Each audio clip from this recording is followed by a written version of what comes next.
Beginnings and endings are always the most difficult thing in a screenplay. The middle section is just the noise in between the two bookends for the most part.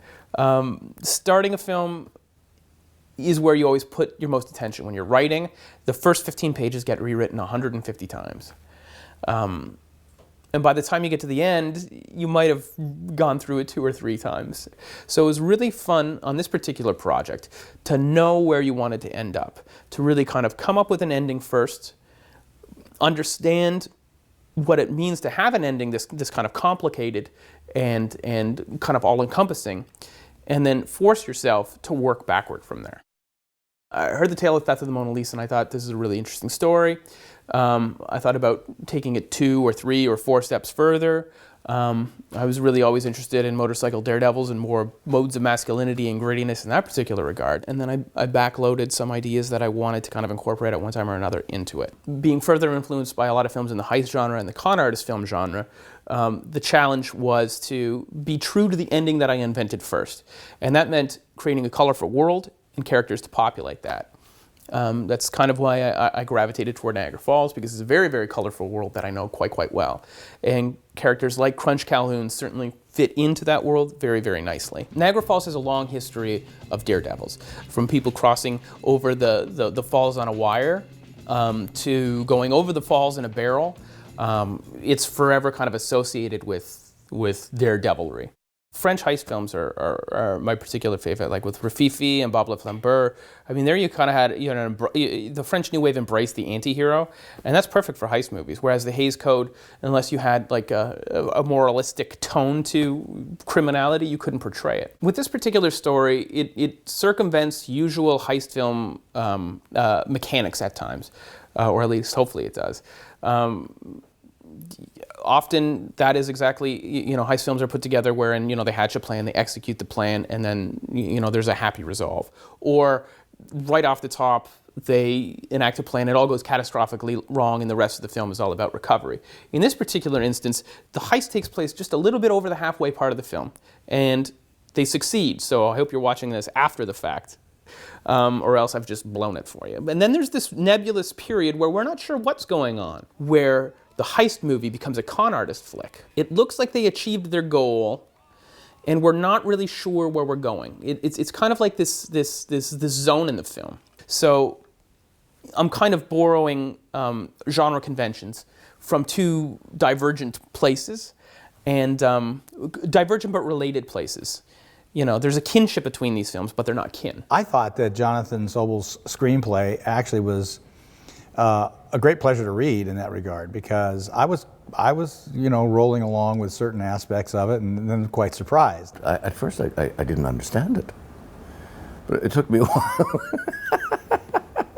No, it took me a while reading it to really get the idea, of what the whole heist business is all about, because it gets very intricate at times. I love this script. It moves. It has such an awesome voice to it and its own flavor. Like, that's the most important thing to me, is that, like, I find that the majority of scripts that I end up reading are sort of technically proficient, and that's about it. People seem to work for their entire careers and never have a semblance of a voice. Jonathan definitely has a voice. When you read this script and see this movie, you are seeing one guy's vision from his heart and his mind, which is incredibly exciting. And then, more to a point, that specific voice is incredibly engaging. It does a really good job of demonstrating all the kaleidoscope of images you see in this movie. It's just really fun and exciting, and it's engaging, and you want to find out what happens. It's what's best in these movies. The original name of the movie, back when the script was new, was The Gospel According to Roscoe. It was a bit more oddball, a bit more offbeat. The character names were different, a bit sillier, a bit more camp, a bit less real, a bit less grounded. And we sort of felt together, you know what, let's aim a little down the line for this one. Let's go a bit straighter, a bit still comedy, still funny, but a bit straighter, real character names. Maybe the book could have a truer history, a bit more believable. So that was the big development sort of arc that we did. Jonathan's done a great job at painting such broken archetypal characters? What I liked about the script were the characters. I mean, this is a film with a lot of twists and turns. It's a very Byzantine story, a lot's going on, but the individuals still maintain their idiosyncratic nature, you know, whatever they are, those characters. The characters are paramount. These people just say things that I don't think you thought was coming next. When you speak French, it's like a donkey cock, right in my ear. As they're going along, there's, you know, between the main actors and the director, they're doing some fantastic changes, rewriting into the script. Kurt came to the project armed with ideas every day. He would have a new idea for a scene, or for an ending, or for a direction a character could take. He was so involved in shaping the film as it is now. He's a true collaborator in every sense of the word. He understands the language of film, he understands the language of his character and characters in general, and knows how to go about bringing to life the beats and ideas that he wants to bring about. So he elevated it to a whole new level.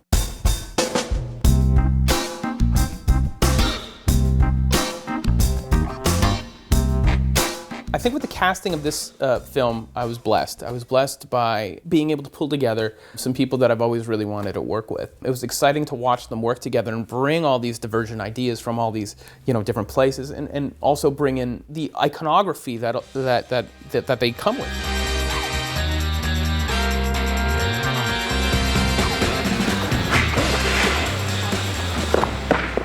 Do we have an entire 2-hour reel to do a segment on Kurt Russell? Growing up when I grew up, you know who Kurt Russell is. He's Snake Plissken. Snake Plissken and The Thing. The Thing and Big Trouble in Little China and Tango and Cash and Tombstone. Young guys, or guys that are younger than me, I get a kick out of the fact that they like a lot of the characters that I did. When you make your living, when you collect your bones as an actor, you're going to probably, in your career, if you have a long one, you're going to pretty much be all over the map.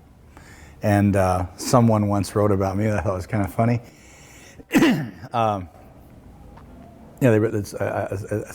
I think I said that, and someone said, yeah, it looks like in your case, whoever was at the wheel was drunk.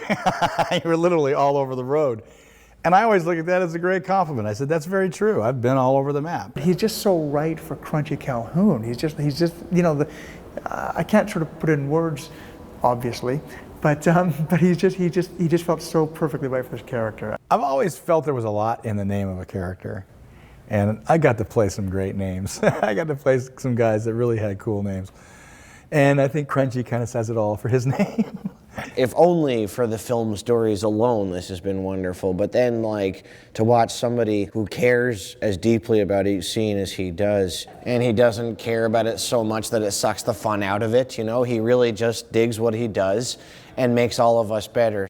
Jay Baruchel was always first in my mind for the role of Francie. He has the humanity and vulnerability that you need in the character, but at the same time, kind of like the humor and the heft of somebody who, you know, could throw a punch. Oh, you fucker! Fuck you, that! Fuck you! Jay's very inventive, does a lot of improv. He's good with that. He's got great ad-libs. It's very difficult to keep up because it's sort of one after the other, after the other, after the other. All right, boys, it's crunch time. He and I have talked a little bit about this. There's nothing more fun than getting in the sandbox with another actor who wants to play. And probably nothing more confining than those who don't. And so he'll play in the sandbox all day. Much to the chagrin of whoever hires me, my mind is always, and I'm always thinking of different versions of things. So, yeah, I guarantee you, everything that'll be used will be whatever was in the script. I think he lets me get these out of my system, and that's about it. It was fun to watch Matt Dillon play a bad guy, and watching him kind of play with the character of Nicky Calhoun and, you know, make it his own was a fun process. Matt's just so intense and specific about what it is that he wants to do. And all right, let me ask you one question too. When we go outside, are we that uncool? No. No, you guys are. We can't go that uncool here. No. That's the. But when you do it, all this is going and then you get outside. And Right. You never run after a score, right? What I like about him is he likes to come at it 100% of the time, strictly from Nicky's point of view. Never wavers. Never wants to see yours. Never wants to see Crunchy's. Never wants to see Francie's. Never wants to see Jay's. Sometimes doesn't want to see Jonathan Sobel's. he's coming from Nicky's point of view. And so I think he's got it covered. And I like working with that because as the character that I play, I have to deal with it. I have to deal with it. I was in his trailer one day, and he's got these, he plays the conga drums. In fact, he goes to Central Park, and he plays with the real, Latinos in Central Park in New York. And so I went into his trailer and I started scat singing, like a Latino scat singing, like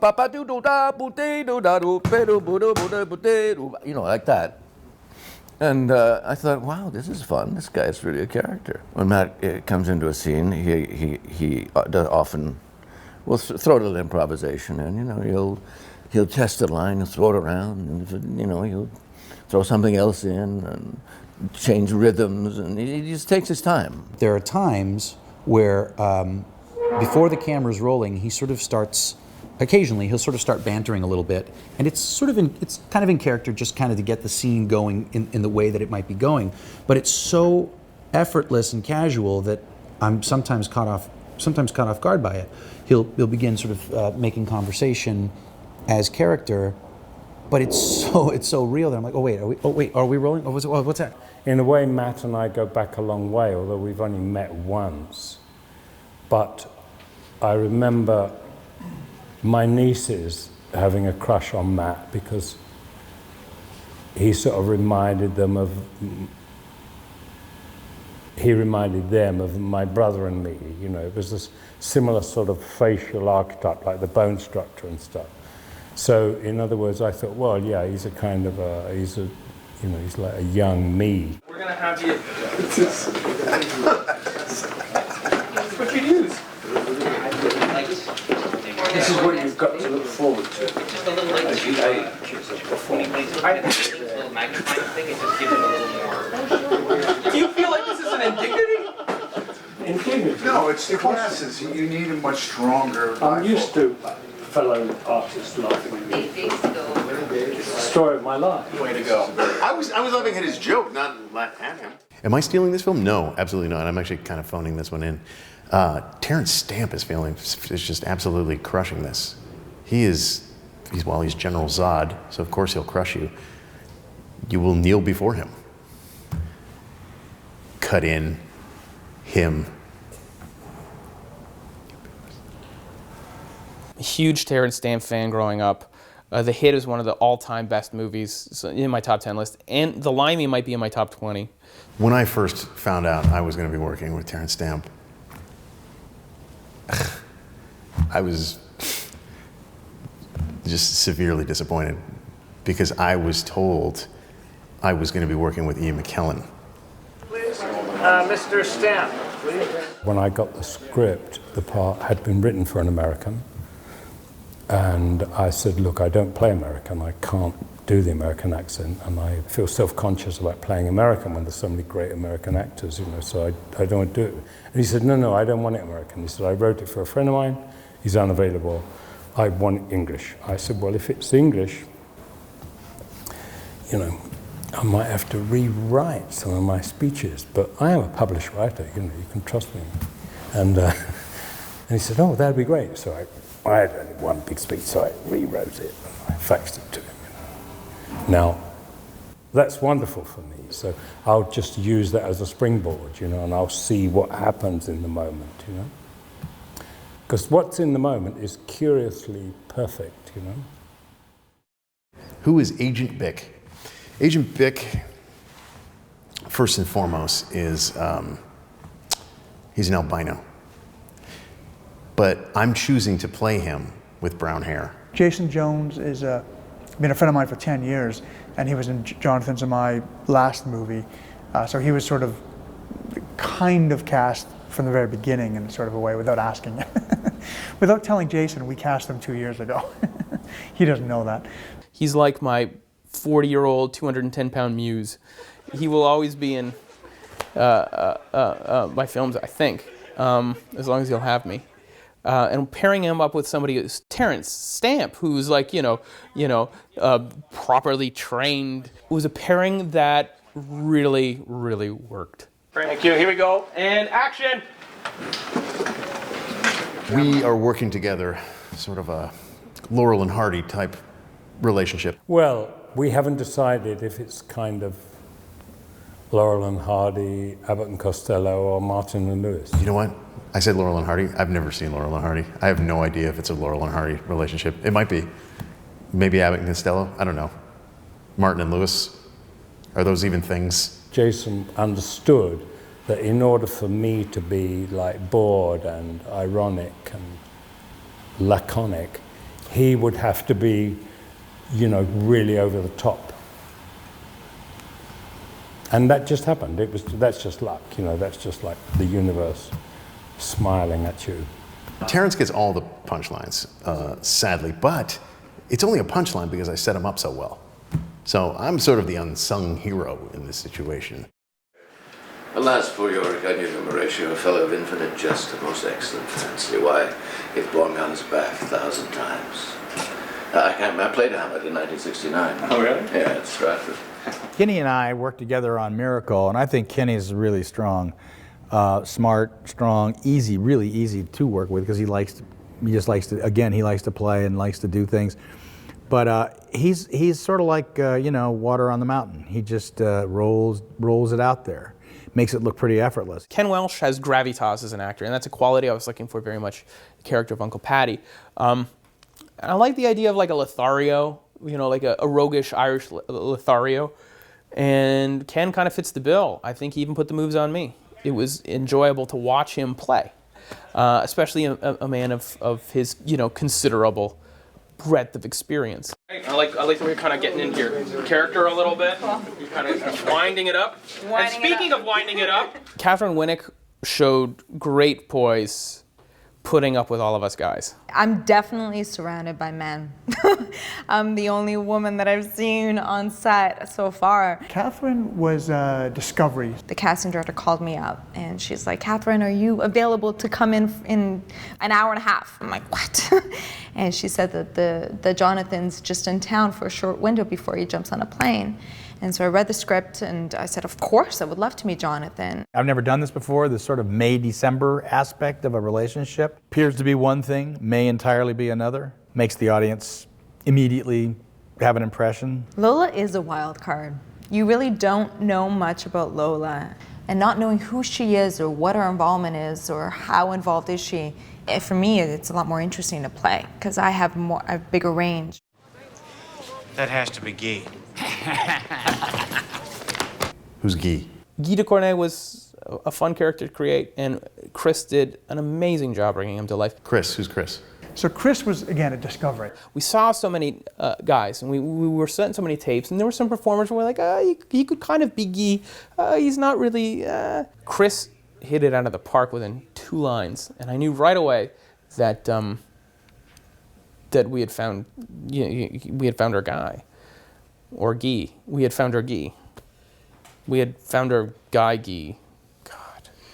He'll take what you're saying, run with it, and give you 4 different versions before you can even finish your sentence. While he is staunchly French, he's also an Anglophile, or rather, he actually sort of really loves America, which I think is rather dichotomous, typically. I mean, there's this old stale trope of the Frenchman who hates America. I kind of want to make a Frenchman who loved America. And in the script, it was super effusively American. And we kind of changed it a little bit over time. Jonathan had some ideas about what he wanted the character to be, but he was very flexible and open about where I might want to take the character. And I feel like both of our visions for Guy gelled and coincided. And then, of course, then you get a great hair and makeup department and a great wardrobe department, and he sort of comes to life in this. I mean, I typically dress like a French G.I. Joe character, so it was pretty easy for me to just blend right into that. Geez, I have no complaints. I mean, not that I would sit here and tell you, yeah, Chris, he's just can't hold up. Sorry, good guy. Probably should be his last show. I don't know, he just can't work. Good-looking guy. Good-looking guy. Just can't read a line. You know, what are you going to do? You're not going to sit here and say that. No, I think he's terrific. I'm enjoying the movie because I think everybody is bringing to the characters what they're supposed to bring and more. I've likened movies to heists before, and what I do to being kind of a thief. And inherent in that is the dynamic of finding your way with guys that you don't know. You know of them, but you don't know them. That's right. You get to know the actors, get to know how they work, and you play scenes with them, get to know them better. And if your style is, your way of working is, different or similar, then everything begins to blend after a while. When you come on and you do a small part, the last thing you're thinking about is getting the attention. Really, the very last thing you're thinking about. You're just thinking about, how can I blend in with this troupe? How can I get into this dinner that's already half cooked, I like ensemble acting. I always have. I really like working with a group of different actors. We're all working together. I really do. I love that.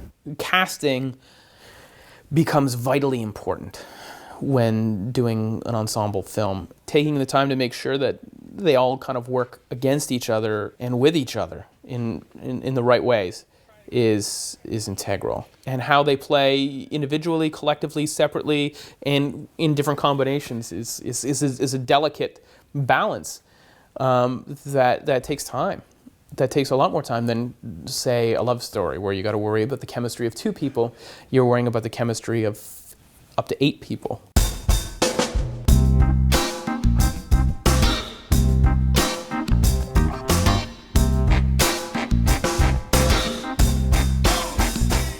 As a second-time filmmaker, this is my second film, I believe in over-preparing. I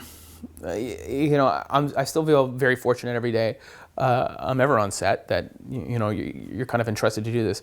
I mean, it's not rocket science and it's not brain surgery. It's way more important. No, it's let me try that again. Why is Jonathan worth my time? I ask myself that every morning when alarm goes off at 6 a.m. for a 7 a.m. call. I've always said this about Jonathan. Working with him in the first movie that we did together, Beginner's Guide to Endings, it was great because he was a first-time director, and I pushed him around. I got to do whatever I wanted. But this time, the second time around, boy, things have changed. Because now I tell Terrence to push him around, and it's so much more fun. It's been great so far. I mean, he does more takes than I would like, but he's young. Jonathan, the first time out, he was a guy who just knew what he was doing. He was very focused, and he was very, I was impressed. You don't get that in a first-time film director. Second time out, he is just slid way down. He has gotten so much worse. I don't know what happened. Next is on. And action. He's really creative. He knows what he wants. He's very visual, and he's a good writer. But he's also flexible, which I think is the difference. That's the thing that's going to make the film come together, is that he's a guy who's not afraid to say, hey, it's changed a little bit. We have to find a different way. This isn't working, or I have an idea. This is great. I know it might take some doing to make it happen, but we can do it. I do encourage, and I did encourage, a lot of our performers, if there's something that they want to do, to try it. I mean, to take ownership of their character oftentimes means, putting in, ideas and words into your character's mouth that you want to see in there. It's this weird thing every time you start out, you kind of find your tango with this person that you take your cue from, and it's we're all, it's like moving puzzle pieces around, and then eventually they connect. And I think once we got each other, which didn't take, I think it was probably lunchtime the first day, the first morning obviously is awkward for anybody doing anything. What's good about Jonathan is Jonathan has such a definitive, like I said, voice and vision in his heart and his mind, so he knows exactly what this is supposed to be, and he moves fast. He has confidence in his abilities, which is something that not a lot of directors actually end up having. Clint Eastwood has it, Cronenberg has it, guys that know that they don't need any more than what they got. And Sobel just shoots, once he's got it, moving on. No reason to stand on pretense. Cutting! One more time! Woo! Moving on, next up! Moving on, we're done with the scene! Come on people, turn it around, scene 80! It's a useful tool to really prioritize in your head what it is that you need in order to make the scene that you want to make. Jonathan's shooting it in a very particular way too. He wants to create a kind of style, because there's a lot of flashback and there's forwards, and you jump from the past to the present, you go back a few years, you go back 500 years, and he wants to create a kind of shading to it, a kind of black and white feeling. The overall visual design of the film, I wanted to have a very controlled sense of the world. By that I meant very, very slick and very, very smooth and direct camera movements. No handheld, no, I wanted, much like a good con artist trick, I wanted it to be elegant and smooth. The color palette I wanted to kind of dovetail into the time of year that we were shooting. We were shooting in winter, so I thought it would really play it up. I saw a lot of fields of white snow, which I thought would also figure in quite nicely to the actual camera work, the camera treatment that we were going to use for the film. Unfortunately, we had one of the warmest winters in history. There was no snow for the vast majority of our shoot, so we were constantly trying to, have like an icy, cool, white, gray looking world where everything was just kind of like a bizarre shade of winter taupe. It was a challenge that, our camera team and our art department really kind of worked with and succeeded in kind of manufacturing at times. This film was very aspirational insofar as that we're attempting to get a very, very big look on more modest means. In order to do that, it required a lot of planning ahead of time.